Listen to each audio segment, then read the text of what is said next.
Hello. कैसे हैं आप लोग? एकदम बढ़िया है। चलिए, बहुत अच्छा।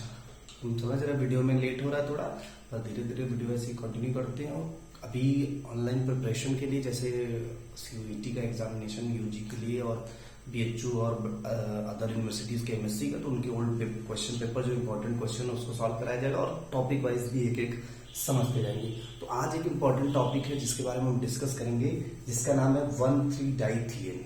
ठीक है, 1,3-डाइथिएन की बात करें तो आपको एक चीज इसमें देखिए टर्म से समझ आना चाहिए कि भैया थिया मतलब सल्फर जैसा कुछ इसमें है। तो 1,3-डाइथिएन जो होता है वो नॉन एरोमेटिक एटॉमिक कंपाउंड है। ठीक है, हेटेरोसाइक्लिक कंपाउंड, साइक्लिक होता है लेकिन इसमें कोई एक हेटेरोएटम है, और हेटेरोएटम कौन सा है नाम से पता चल गया, सल्फर। और नॉन एरोमेटिक होता है, एरोमेटिक नहीं है। जैसे स्ट्रक्चर देखिए, अगर बात करें तो स्ट्रक्चर कुछ इस तरीके से होता है, एस और यहाँ होता है कार्बन और इससे जुड़ा होता है। इसका नाम क्या है? 1,3-डाइथिएन। यही है भैया 1,3-डाइथिएन। ठीक है, पहचान लीजिए इनको, बड़े काम की चीज है ये। बड़ी इनकी ऑर्गेनिक रिएक्शंस है ना, कई सारे ऑर्गेनिक रिएक्शन में इनका बहुत बड़ा योगदान है, तो इनको आप पहचान लीजिए। तो ये हो गया भैया, ये इनका है कि ये इस तरीके से दिखते हैं।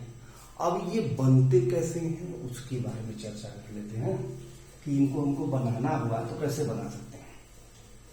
तो प्रिपरेशन की बात करते हैं, और प्रिपरेशन की अगर बात करें तो देखिए प्रिपरेशन करते कैसे हैं।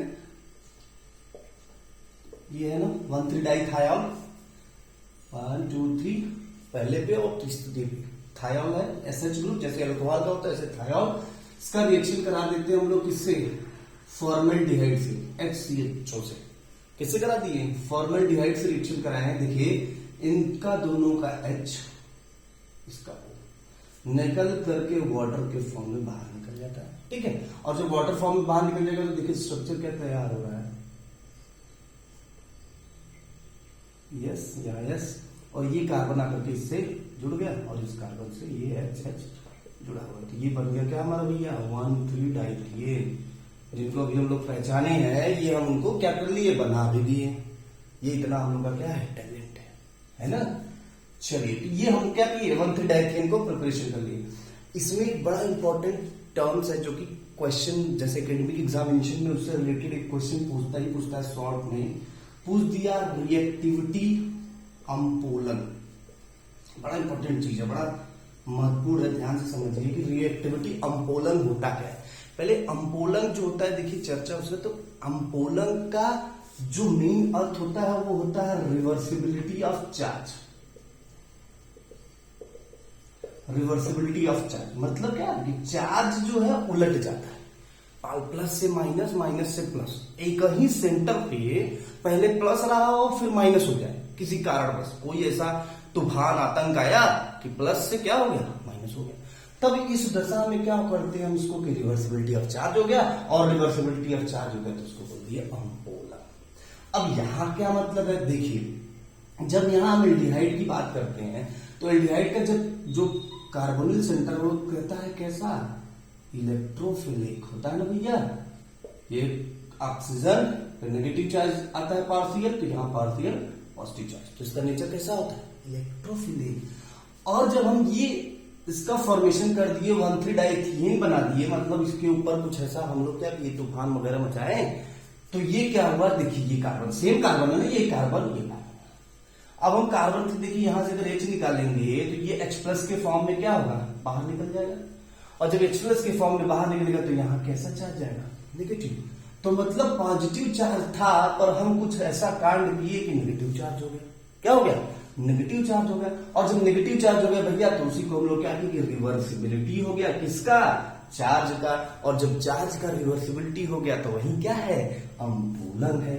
तो इसके लिए हम लोग क्या करेंगे, ये भैया रिवर्सिबिलिटी ऑफ चार्ज हुआ तो उसको हम लोग हमेशा क्या ध्यान देंगे, अम्पोलन। ये चीजें आपको यहाँ 1,3-डाइथिएन में देखने को मिलती है और इसका बहुत बड़ा रोल है जो कि अभी आप रिएक्शन में पढ़ेंगे।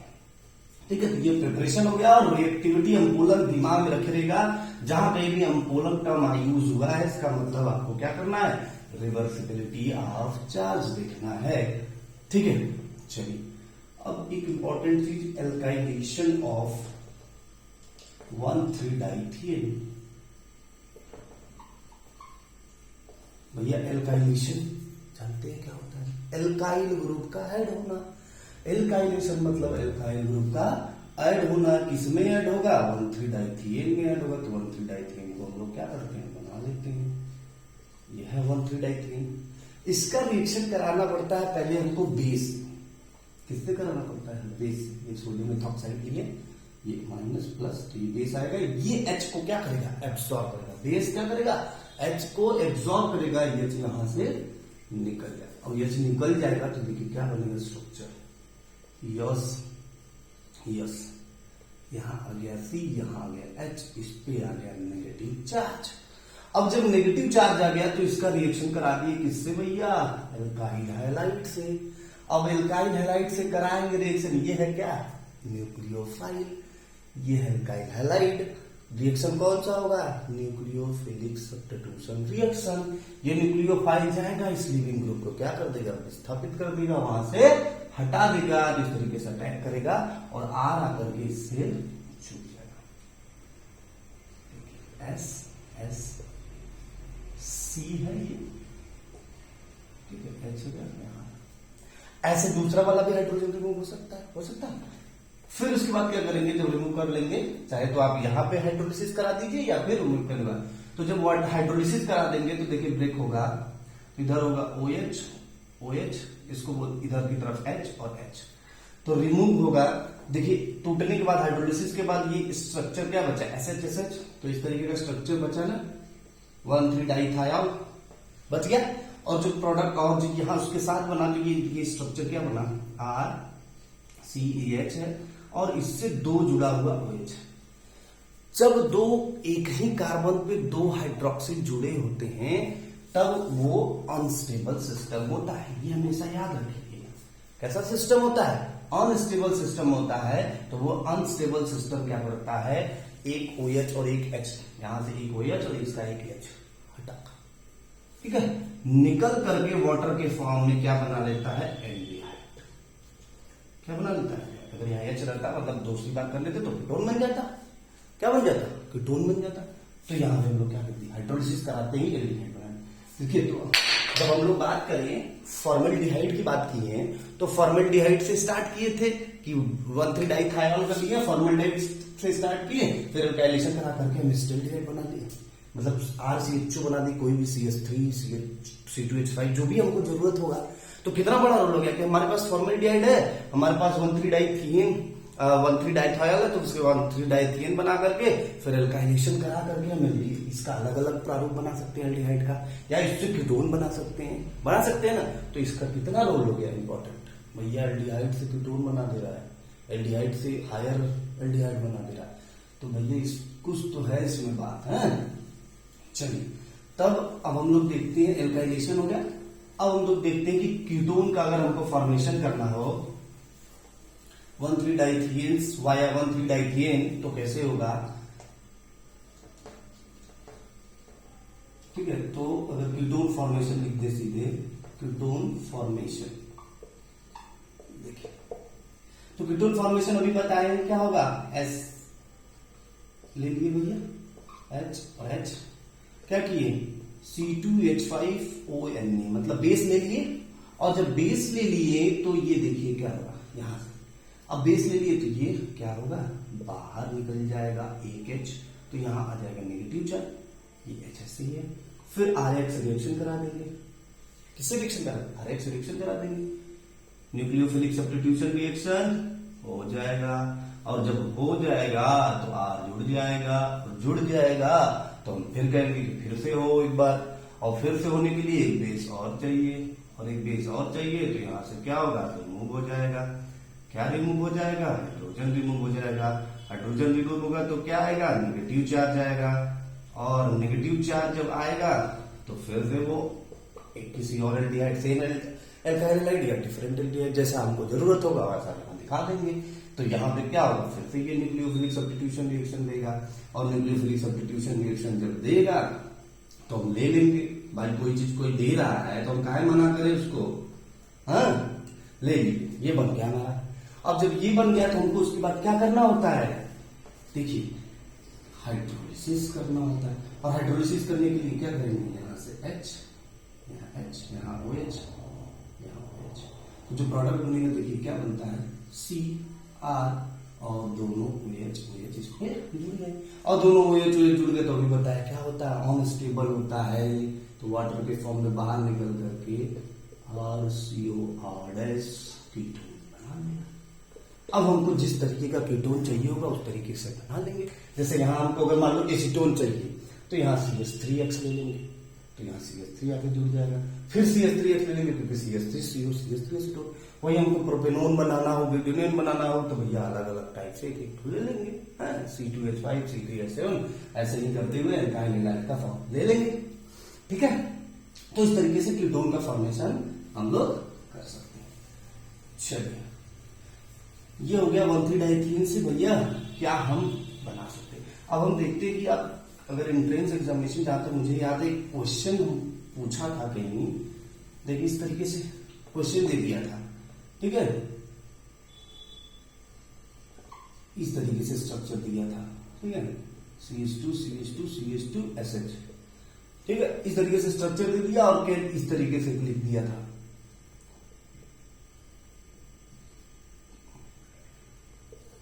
पहला HCHO, ठीक है, दूसरा बेस C2H5ONA, तीसरा 2 मॉलिक्यूल CH3X का, चौथा H2O मतलब हाइड्रोलिसिस।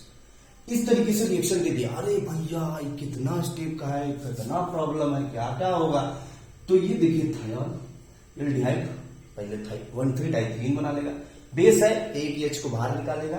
ठीक है, 2 मॉलिक्यूल बेस का भी लेंगे क्योंकि बारी बारी से लेंगे, तो एक H को बाहर निकाल देगा तो CH3X आकर के वहां जुड़ेगा, एल्काइल हैलाइड SN रिएक्शन देगा, न्यूक्लियोफिलिक सब्स्टिट्यूशन रिएक्शन।